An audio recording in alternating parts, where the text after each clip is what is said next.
I don't know why I always start that way. Welcome to a new edition of Win TV. I'm your host, Denise Rollard Barnes, bringing you news that matters. Thank you for tuning in to Win TV. If you're on Facebook, please hit share.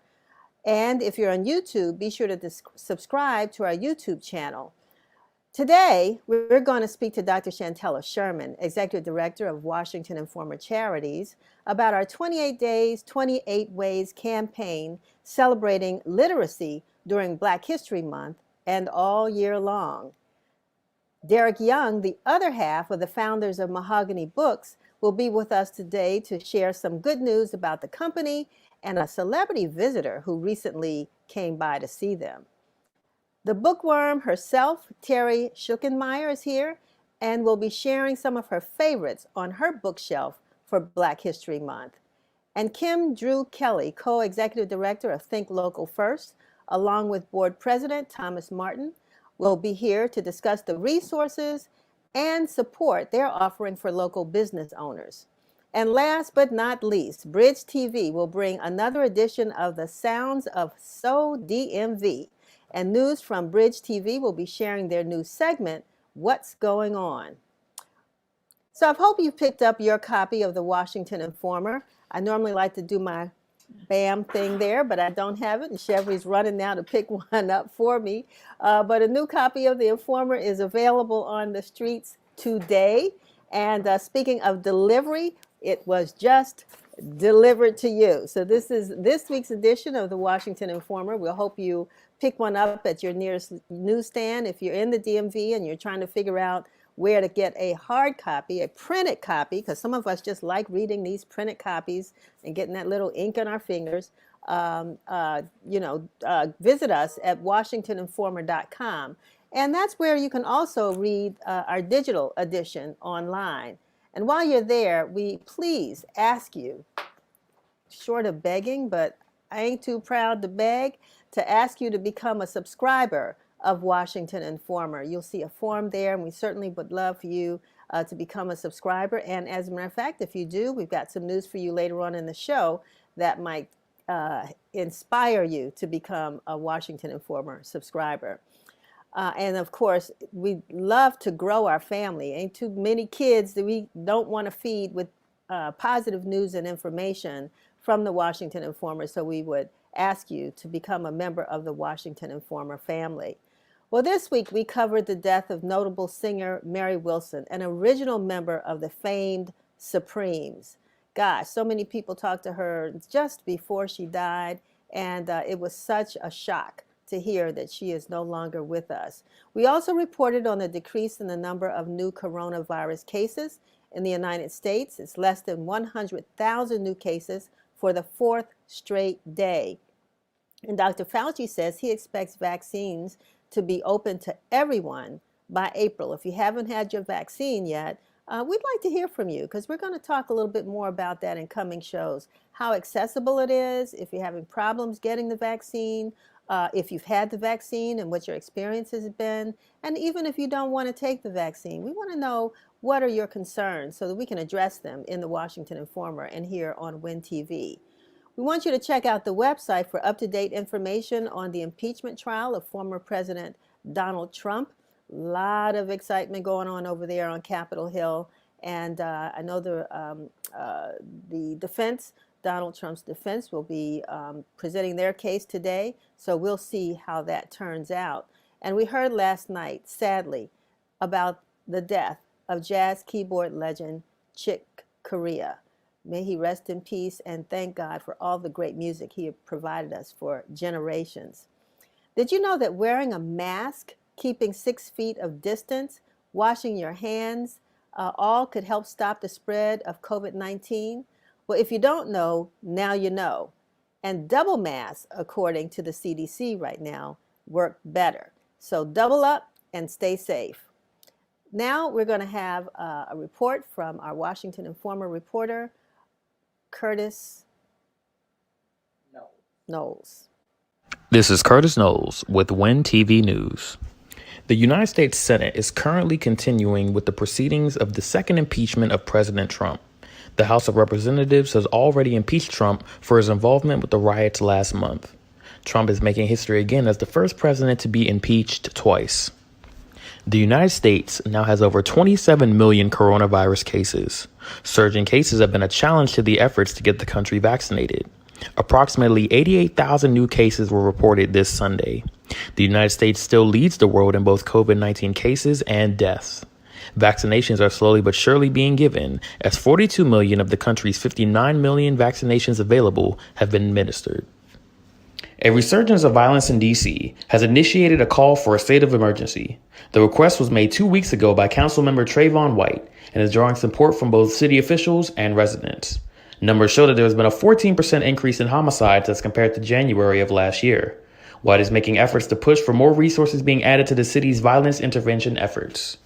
This has been Curtis Knowles with WIN TV News. Thank you, Curtis. And now it's a pleasure to bring to the show Dr. Shantella Sherman. As we said, not only is she a phenomenal writer, but she also has Acumen Group that does a lot with research on history and well, I give you all that information before, but also Shantella is our executive director of Washington Informer Charities that launched for Black History Month a program entitled, or a campaign we call it, 28 Days, 28 Ways. Dr. Sherman, welcome to the show. Thank you. Thank you. So happy to be here. So give us, just a quick snapshot of the vision and what 28 Days, 28 Ways is all about. Well, I thought for Black History Month and to ensure that we get people engaged in reading and getting them to love reading the way I always have, both as a child and going into adulthood. We wanted to make sure that folks tried to understand the importance of Black people reading specifically. So I wanted to encourage people, first of all, to look back because it's Black History Month and understand that in this country, there were active anti-literacy campaigns and legislation created specifically for Black people. And so it's things like, of course, we know within slavery, it was illegal to teach a Black person how to read or write. But coming out of slavery, it was also still illegal for Black people in many areas to be taught how to read or write. Public schools were not open to them. And even public libraries specifically said, no Negroes allowed. So it was actually an act of rebellion to learn how to read and write first and foremost, but also your citizenship as an American was basically garnered, is fettered to the fact that you're able to read and write. So when we start talking about voting, for instance, and you see that you have to know how to read the language, you have literacy tests that you have to take in order to vote, which is a part of your citizenship. If you can't read or write, you then can't vote. So you understand the importance of voting and reading and really using this as a part of your citizenship. Also, as a child, long before I ever had a passport, I had a teacher tell me that in order to open your mind to the rest of the world, to really gain information, pick up a book. And so all of my life, I've told kids, don't throw your books down on the ground. These are objects that if you use them properly, they open up the world to you. They open up access. They open up avenues of mobility. And we talked about part of the campaign was dealing with your favorite book as a child. And mine was about this kid who was traveling through space and time travel and all of this. And I thought, how amazing is it as a 9-year-old to get the concept of something that's beyond the brick and mortar of what you see every day? So when we talk about, I'm sorry. Go ahead. Yeah, no, I think that's excellent, and we did have that conversation a while back. I told you mine was a book on famous American heroines. I loved reading the stories of the women that we hear so little about, and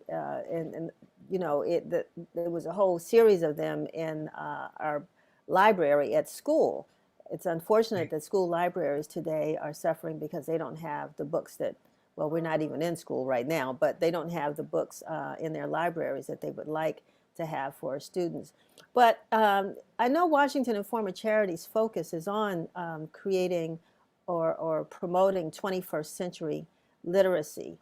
And I don't know if you could speak a little bit about that, if you could share what that means when we say 21st century literacy. It means literacy in every avenue and aspect possible, whether it's digital, whether it's reading newspapers, whether it's accessing things in ways that you normally wouldn't. Um, any way that you can engage literacy, you need to. And so sometimes we would tell folks, if you don't have the money to buy books, read the cereal box.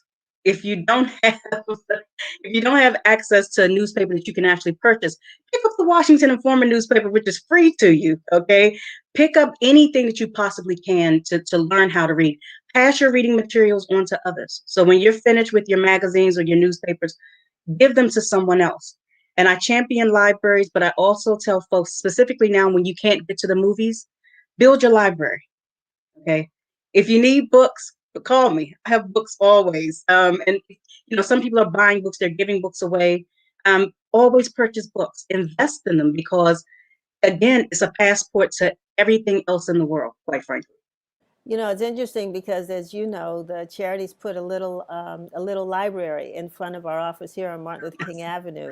We can't keep that little library full. I mean, people are constantly coming and taking books, and so I do like the concept of giving books away if possible. And so many of us do have books that we don't. Some are keepsakes, and others are just ones that we just have read and aren't really reading anymore. But I also wanted to ask, because we're talking about 28 days, 28 ways. So what is that all about? What we wanted to do is kicked off February basically by saying, in addition to learning facts about anti-literacy campaigns, we also want you to understand that you have an active way of engaging and learning to read and encouraging others to read. So every day, we want you to go to the Washington Informer Charities website, to our social media pages, and look at the fact for the day. In addition to the fact for the day, you'll be given something to do for that day. So some of the things are: write a note to your favorite English teacher. Find the nearest librarian that you haven't talked to in a while. Send them a note on social media. The person who taught you to read, talk a little bit about them to friends. Um, get a library card. Learn how to navigate the DC Public Library system for their research databases, which are amazing. And you can do genealogy and all these other things with it. But within this platform, we want folks to be able to engage and understand that too often we don't take advantage of literacy that's all around us. We don't take advantage of all of these great access resources that um, our ancestors couldn't. And so we want folks to get library cards, to exchange books, to join book clubs, to read to young people, to read to senior citizens, use the Zoom time to actually talk to elders, and do the storybook time at night where you read a bedtime story to a child. In turn, have that child at some point read a story to you.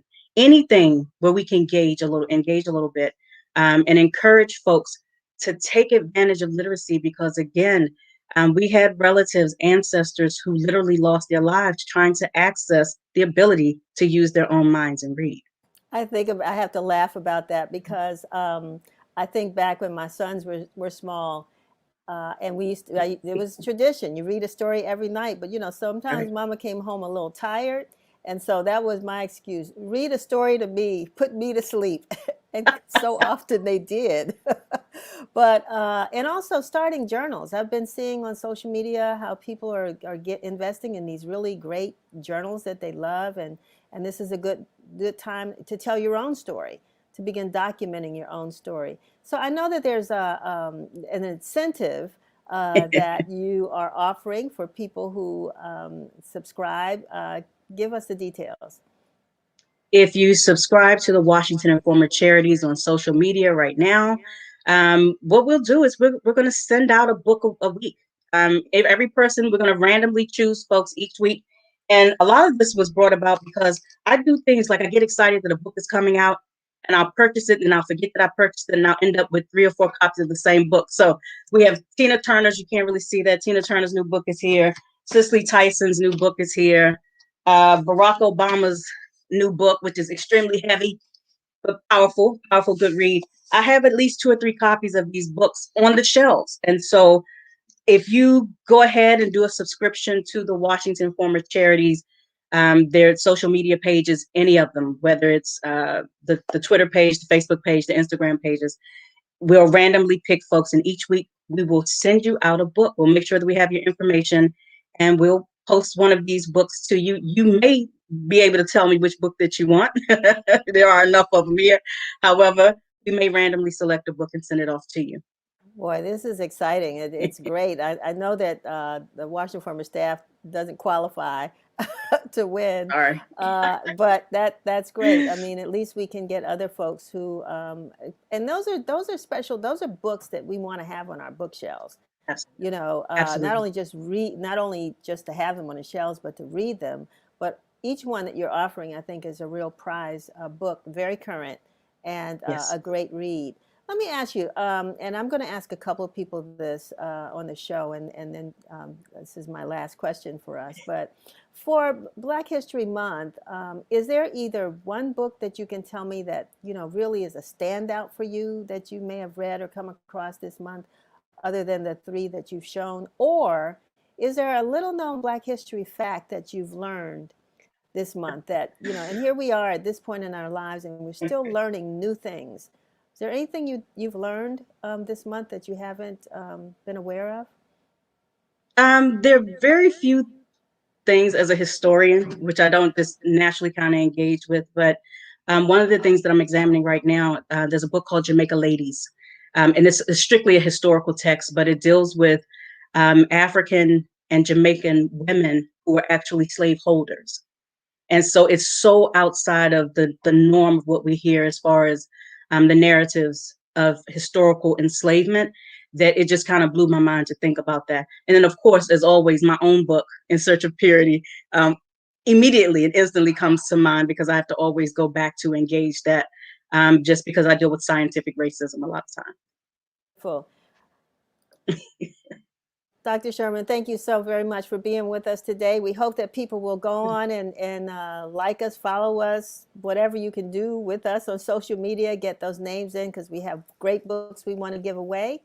And we hope that you will follow our lead, read more to other people, write your own story, make this Black History Month meaningful for you and your family, and in essence, for our entire community. Thank you so much for being with us. So, you know, I'm going to share my little known Black history fact that I found out about a week or so ago that so fascinated me.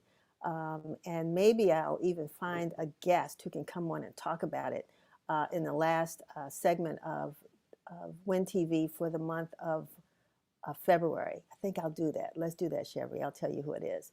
And so you have to stay tuned. I'm not going to tell you today. I'm not going to tell you next week, but I'm going to tell you the last segment of the show in February. But right now, I'm happy to bring on Kim Dreux-Kelly and Thomas Martin. Kim is the co-executive director, and Thomas Martin is the board chairman of Think Local First.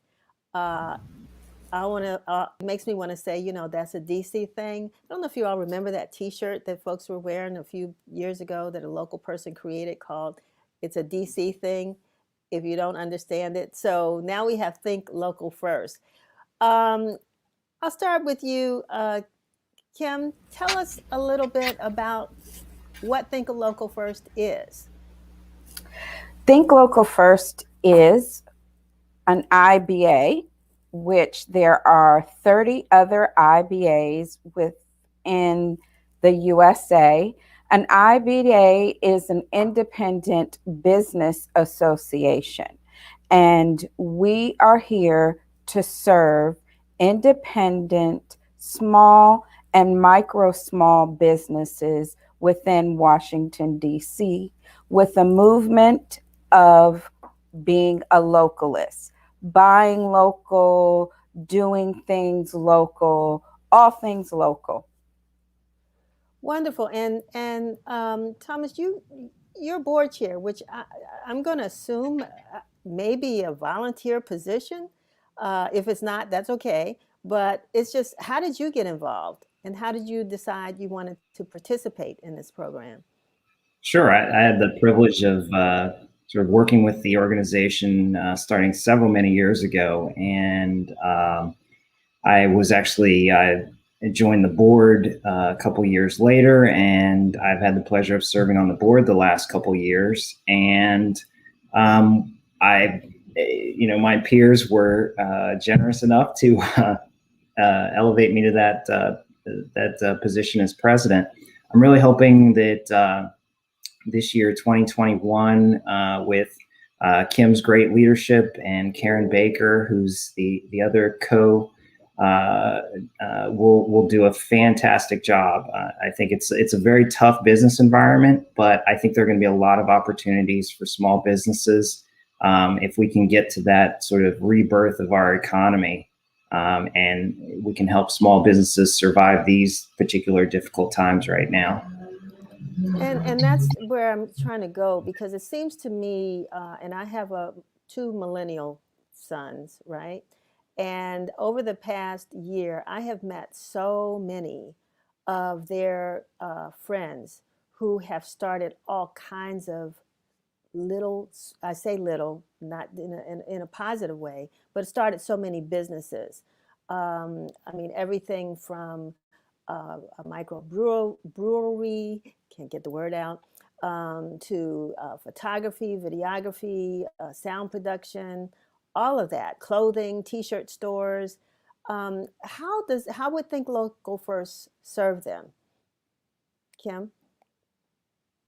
Well, when you first start a business in DC, which a lot of people have done, and we do it without any thought of it, where ingenuity comes in, and really it becomes a point of survival to start your own business, specifically in this economy. Well, I like to say that DC is very fond of acronyms, and it becomes an alphabet soup. There are many, many resources in DC for the small and small businesses that are starting out, specifically minority businesses and women-owned businesses. And they all come out and they have these acronyms. And so you don't even know where to go for these resources. And during my time at Think Local First, which has been a little over a year, I've found all kinds of resources with different acronyms. And I'm like, I've been an entrepreneur for over a decade, and I never knew these kinds of business centers and resources existed. Well, Think Local First has garnered relationships with a lot of those businesses. So when you become a member of Think Local First, we engage our members, and we also engage the agencies and business centers that are there for the resources for them. And when you say acronyms, what do you mean? I think I understand what you're saying, but for those who don't understand, give me an example. Well, without calling anybody out, most people, they can be the Center for Business Development, and they will do an acronym of CBD. And then everyone floats around CBD, and no one knows what it means or what they do. And it also becomes a challenge for them. And a lot of business centers for women and minorities might be housed in another organization. And that particular, like we have LEDC, which is the Latin Economic Development Corporation. Within their agency, they have a women's business center under Women's International. So, but they'll go under WI and LEDC, and NRCRA has a women's business center within their organization. And so I got it. they're hidden. But, you know, in DC, That's what we do. We use acronyms for everything.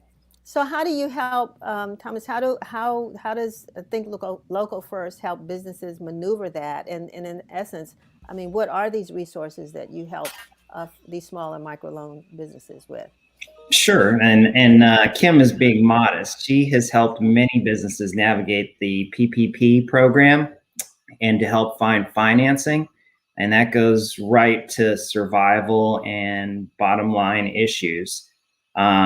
As for sort of my part, I, as part of TLF, conduct quarterly seminars. We call it TEA, the Employer Advocate, and we give these seminars on business and legal topics and regulatory issues to help those new and smaller businesses that don't have access to consistent quality legal counsel to sort of help them understand the system in which they're navigating. So between the access to financing and the information that we are able to put out, we really hope that small businesses will use us as a resource because we want to help them grow. So this is an opportunity now through our program and then other outreach that you all are doing to really sort of spread the word that Think Local First has resources across the entire alphabet to help small businesses to make it, to survive. And I guess even now, I mean, what's been the response during COVID? Do you find that more people are trying to reach out to you, or what? Focus on the. Go ahead, Kim. Go ahead. What we've done in real time is focus on the business community. So instead of waiting for people to reach us, as Tom said, with the Employer Advocate, we've given information at the onset of the pandemic. We did a survey and we asked direct questions. What is it you need? How are you faring? And when we got the answers to that survey, we normally do the Employer Advocate quarterly. During that time period, we did a national town hall with other IBAs, and we invited our members to join in. And we did 4 employer advocates in a short amount of time to make sure that the needs were being met, just not thinking this is what they need. We actually engaged the community and said, hey, what is it that you need? And then we curated each employer advocate to answer those questions. During that time period, when we were engaging the community, we realized they were being left out of the process of the PPP loan. So we engaged a local community bank for that second round. And we pulled our members in, and we didn't just say, here's where you can go, because of course there was this big question of having a relationship with the bank. And small and micro small businesses thought they had relationships with the Bank of Americas and the Wells Fargo, and they were promptly told, no, you really don't have that kind of relationship. So knowing that there were certain insecurities with the small and micro small businesses, we created the relationship and built the gap between the two of them. So in that process, we offered technical assistance. We walked them through the process. We created a password protected application with Congressional Bank. We moved their loans for them within 24 to 48 hours. That's amazing. Yeah. And that equaled to $6.7 million going into the hands of small and micro small businesses during the PPP. Well, that certainly does speak to the value of the relationship and what Think Local First can do, I guess, even in one realm. And I'm sure that there's a list of other ways that you can assist small and micro businesses.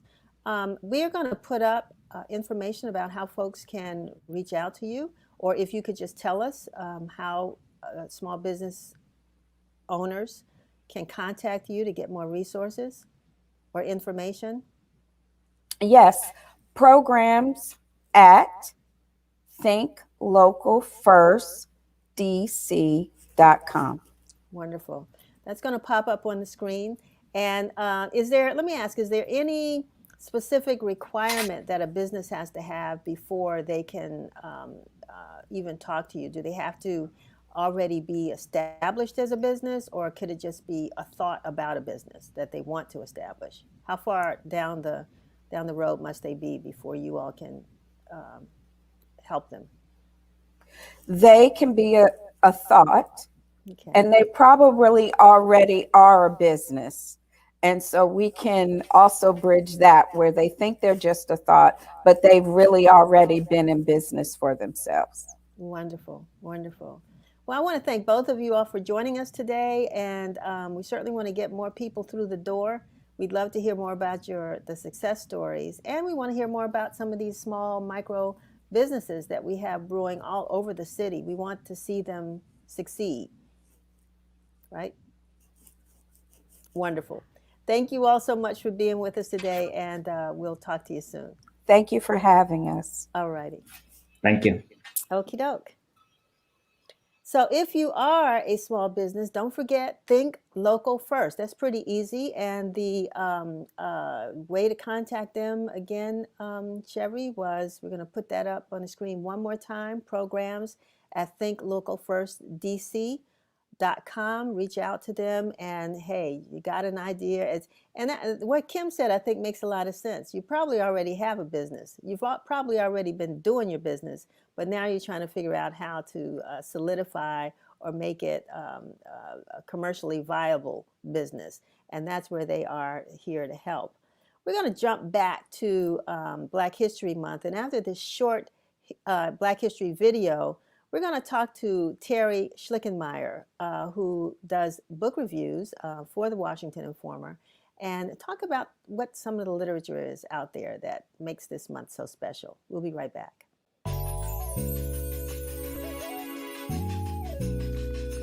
Happy Black History Month, family.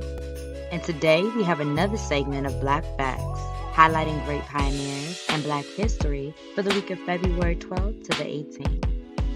On February 12, 1909, the National Association for the Advancement of Colored People was founded in New York City. On February 13, 1965, Black revolutionary leader Malcolm X's New York home was bombed by unidentified terrorists. While he and his family were not harmed, he held his commitment to a speech set for the following day in Detroit, Michigan, which would stand as his last public speech before he was murdered a week later during a presentation in Harlem, New York. February 14th of 1817 is the predicted birthday of the great abolitionist Frederick Douglass. On February 15th, 1948, United States Congressman Kwasi Mfume was born, hailing from Baltimore, Maryland, and representing Maryland's 7th District. Tracy Merrow, famously known as rapper Ice-T, was born on February 16, 1958. On February 17, 1942, Black Panther Party founder Huey P. Newton was born in Monroe, Louisiana. Additionally, on this day in 2001, former New Black Panther Party leader Khalid Muhammad died from a brain aneurysm, who remained the national chairman of the party until his passing. On February 18, 1931, Pulitzer Prize-winning author Toni Morrison was born. And on February 19, 1940, soul singer William "Smokey" Robinson was born in Detroit, Michigan. When TV wants to send a special Valentine's Day hugs and appreciation to all of our viewers this weekend.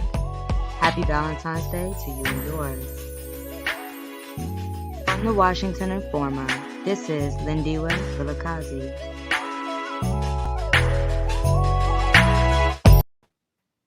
Wow, not only did I love the music, I certainly did love hearing all those Black history facts. And to bring on Terri. How are you? Okay, we got some I, sound now. How you doing? there we Yeah, go. I'm good. yeah, yeah. How are you? I'm good. I'm good. Can you imagine it has been a year since we started Win TV? You were one of our first guests and we couldn't hear a word you said. I know. And now I actually know what I'm doing. Well, kind of. Uh-huh, uh-huh.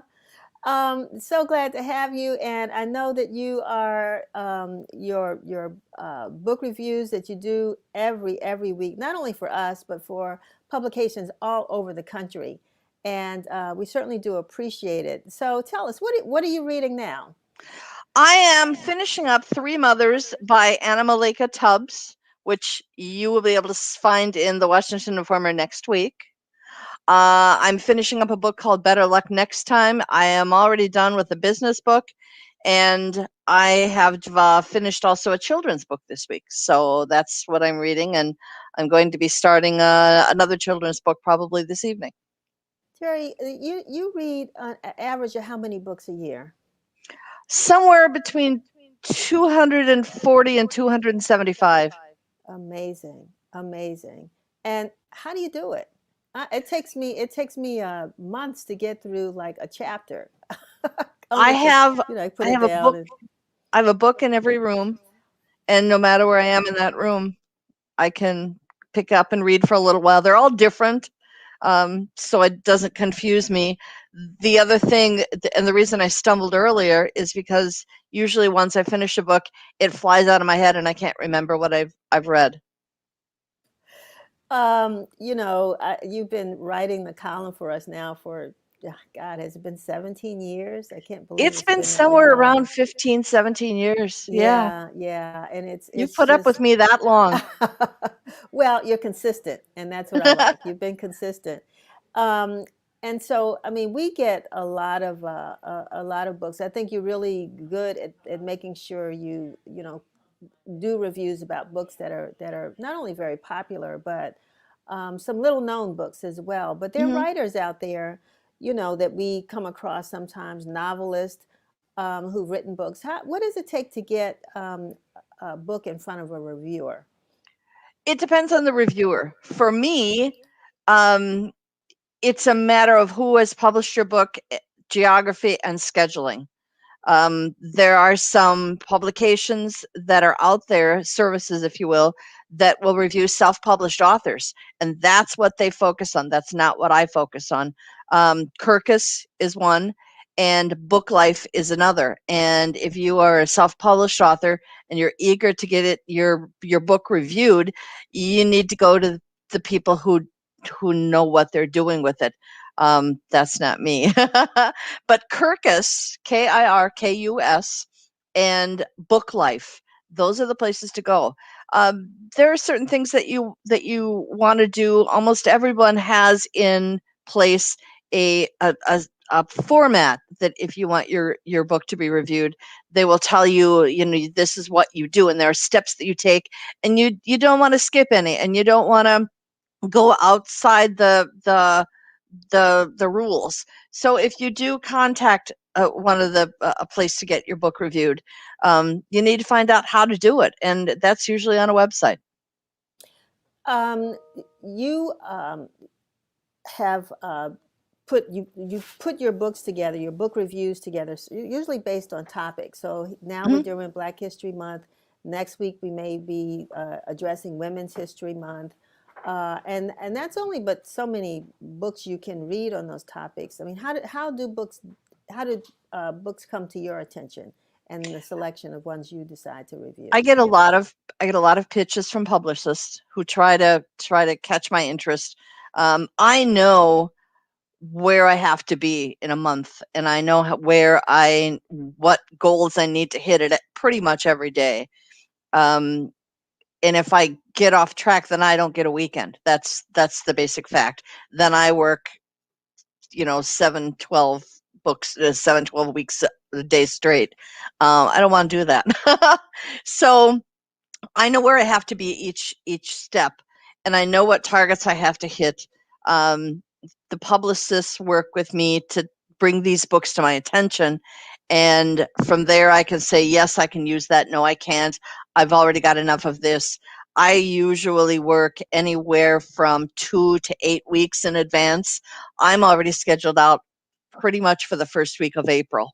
So I know exactly what I'm going to be doing for the next 6, 7 weeks, which makes my life so much easier. I just look at this big bulletin board on the back and I know exactly where I am.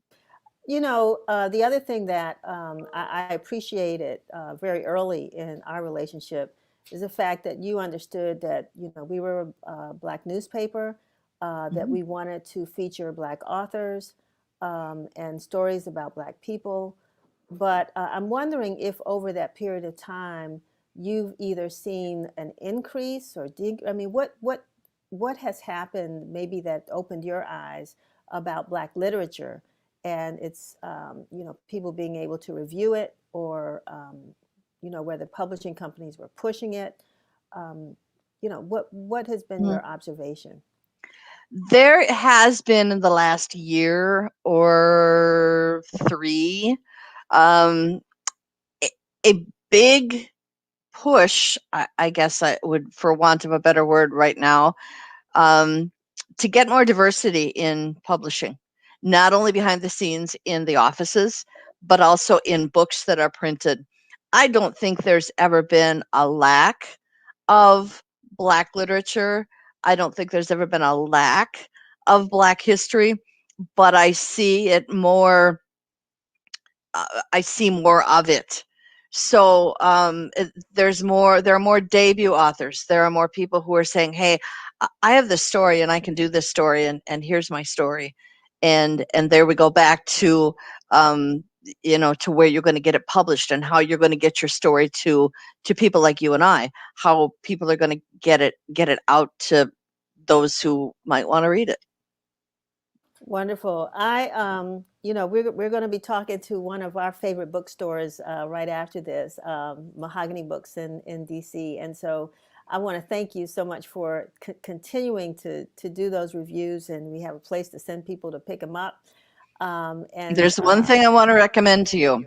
Please. Dr. Sherman was right when she said pick up the cereal box, because a lot of people don't like their children to read comic books.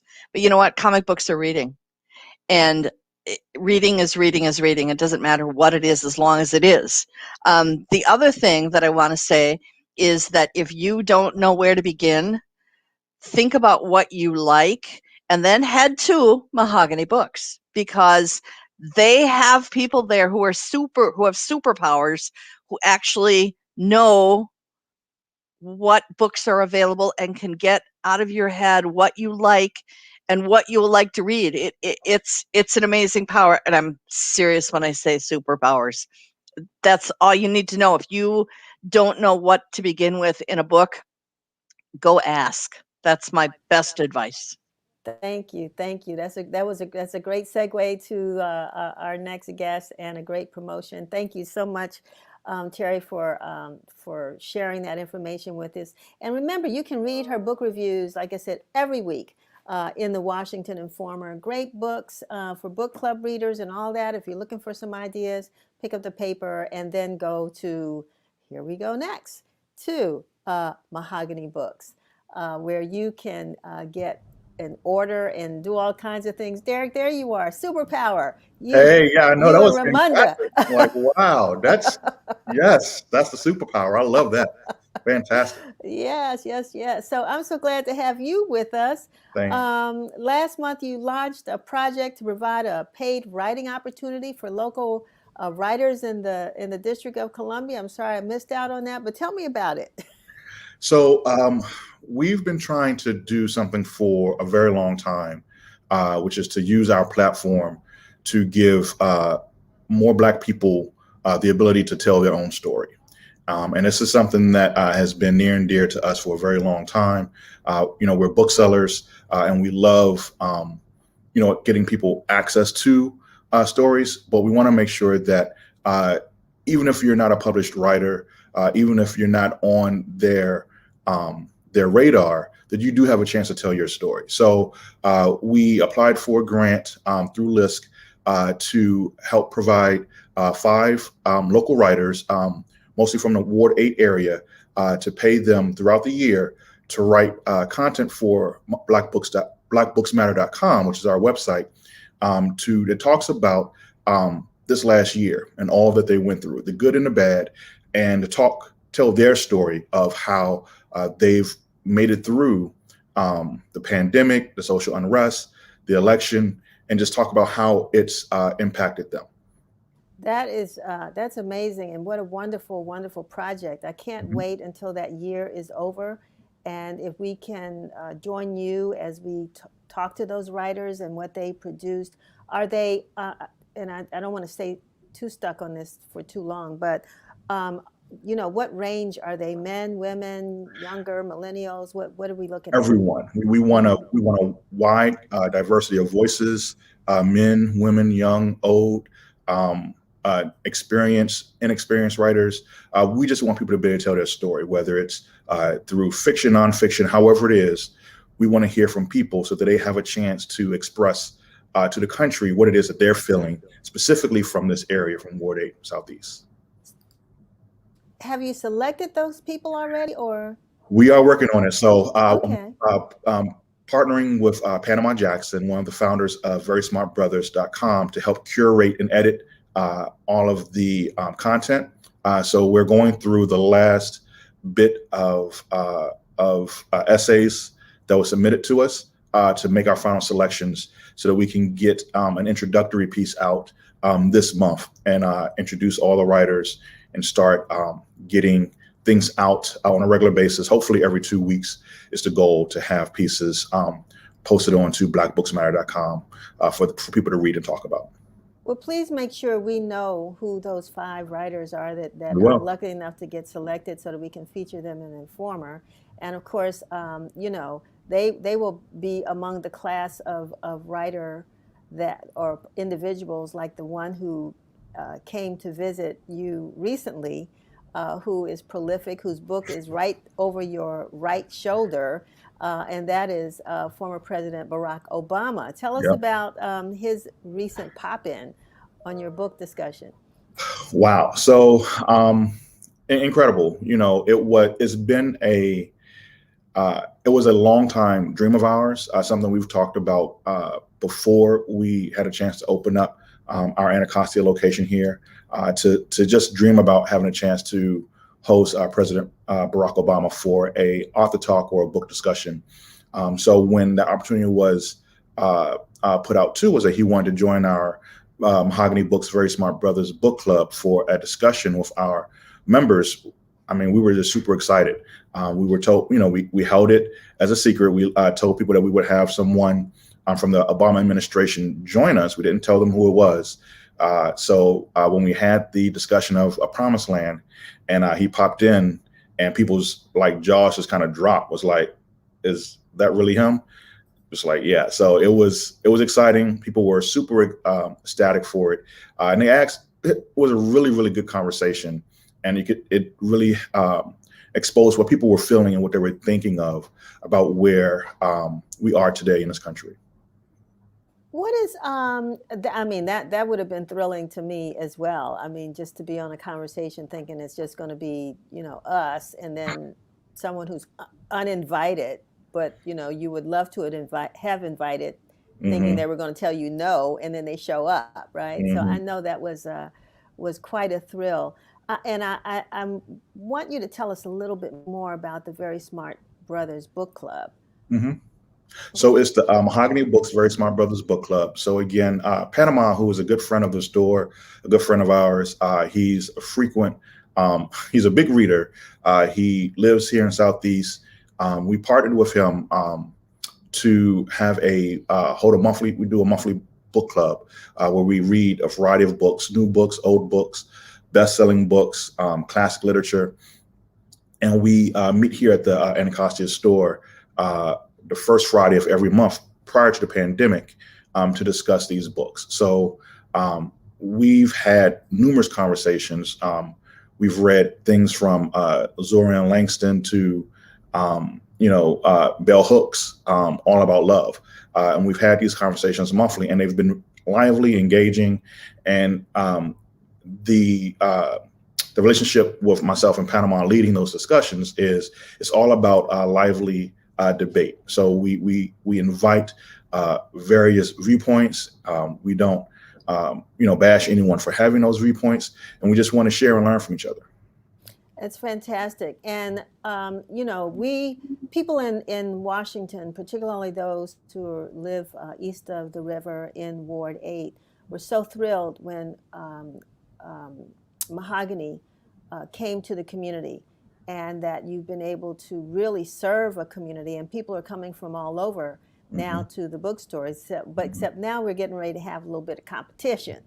And our Prince George's County editor, Will Ford, weighed in because we're excited to hear the news that you're opening up a new location at National Harbor. And congratulations. I mean, there's nothing like seeing bookstores growing as opposed to them closing. But what was so important about going to the National Harbor?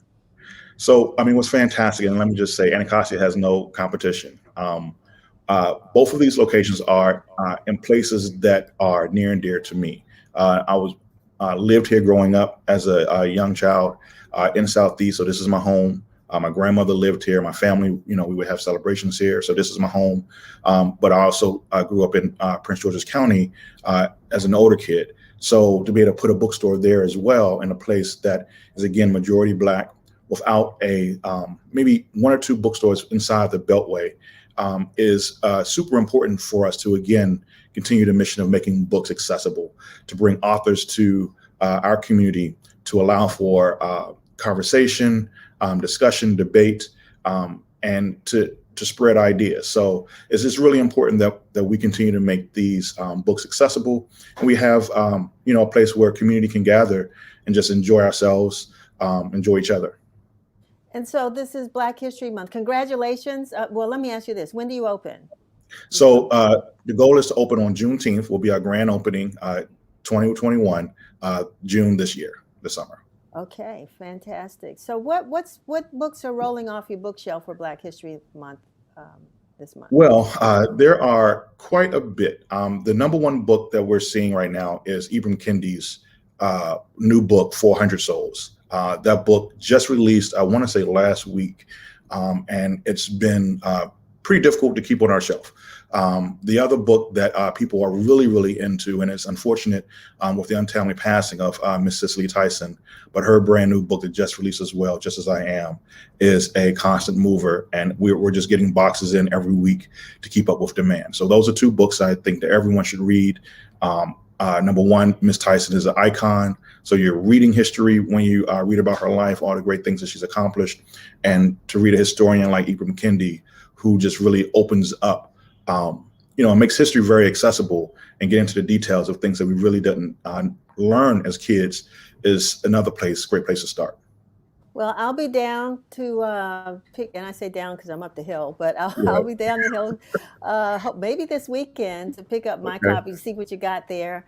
And I need to get another copy of Barack Obama's book. I bought it and I left it in a bag when I went to a friend's house to give her a birthday gift. I left the bag, and she told me later on, "Oh, thank you for the book."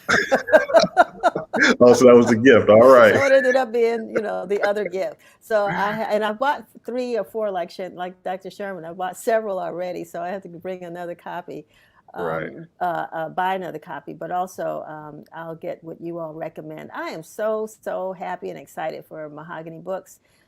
Tell your wife, your co-partner, your co-superhero, or whatever Tracy called you, your co-superhero. Superpowers, Right. Congratulations. We want to see so many more things happening, and that means you're growing because people want to know more, and that's what that means. And I'm just appreciative that you all are here to serve our community.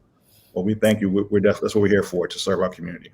All righty. You all take care, and I'll see you hopefully this weekend. Yeah, that was, again, Derrick and Ramunda, the 2 co-owners of Mahogany Books. They do a fantastic job, and go on down and buy a book. And if you don't have it, if they don't have it when you want it, they certainly can order a copy for you and make sure that you can get it when you need it. So we're going to, I guess at this point, kind of switch over, Chevry. We're going to go now to what we call SO DMV from WI Bridge, as well as WI Bridge News. They have their program. We enjoy sharing this segment of WIN TV with them and with you. In closing, I want to thank you for joining us, for being with us this week. Always a pleasure. And make sure that you visit WashingtonInformer.com, subscribe. If you're on Facebook or Twitter, please follow us. And if you are on YouTube TV, please subscribe. We need your support and appreciate every time you click a button. That means so much to us. So until next week, have a great week. Be safe, stay distant, wear your mask, and enjoy the next segment of WI Bridge TV.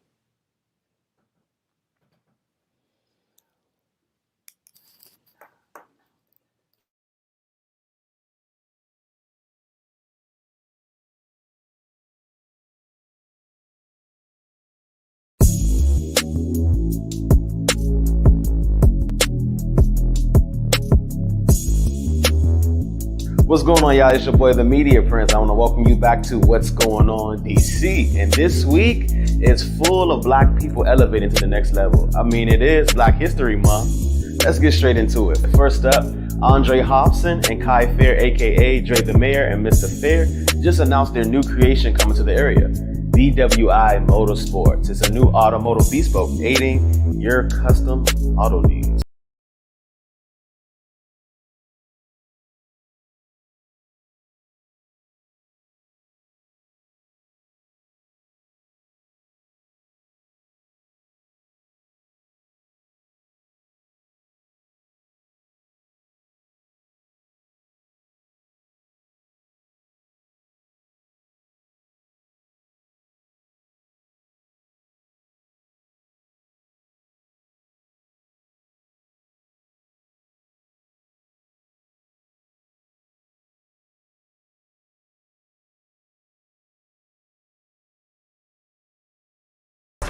Last finishing touches of DWI Motorsports.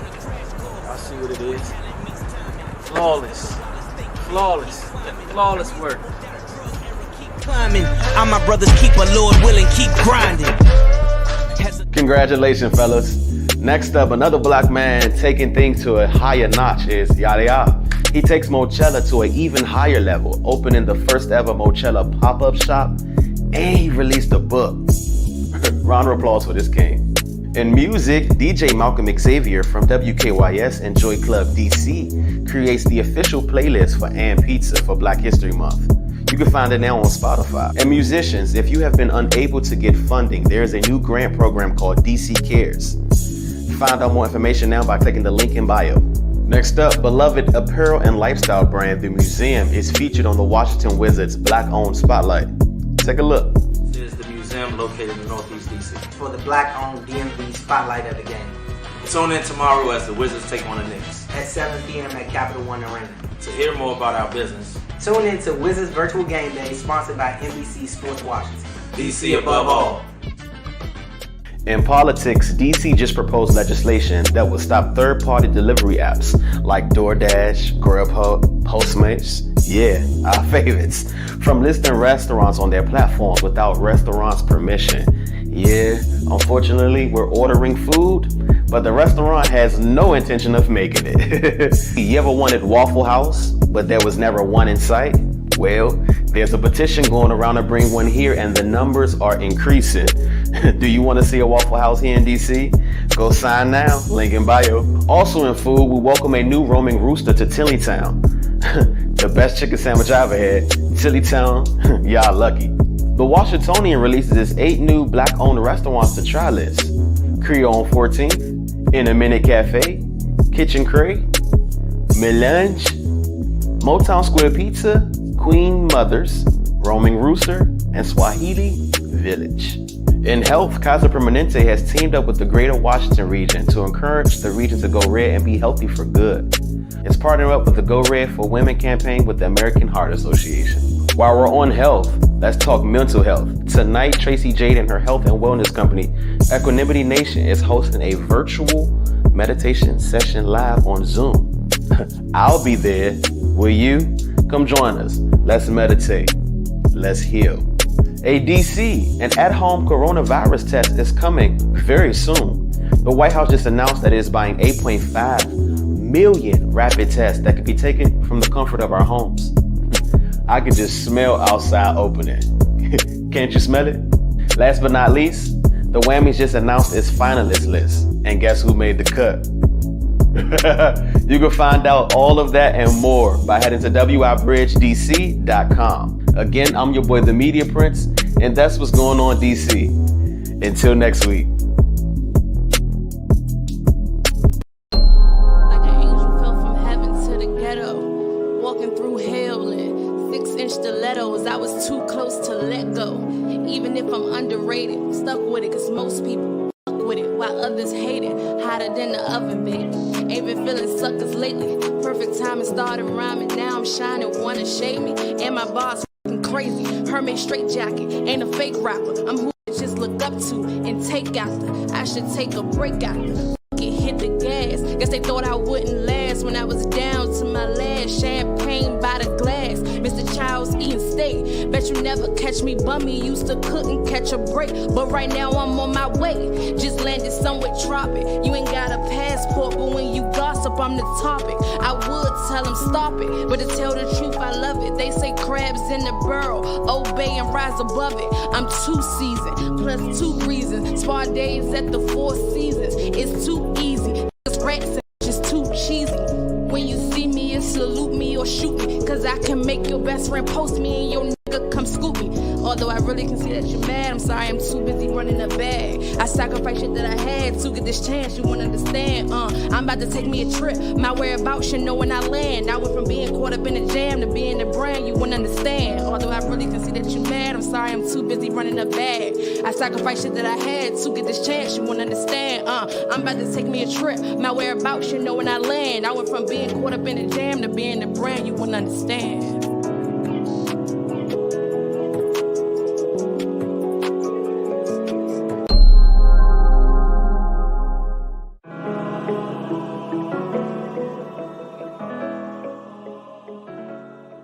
My inspiration for becoming an artist was definitely Beyonce.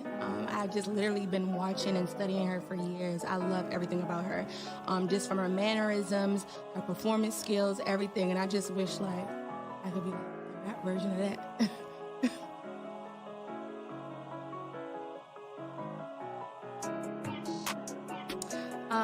Fashion plays a very important role because before I was doing music, I was known for fashion. That's literally like my first love. It's just, I feel like it helps get my vision across more with my music.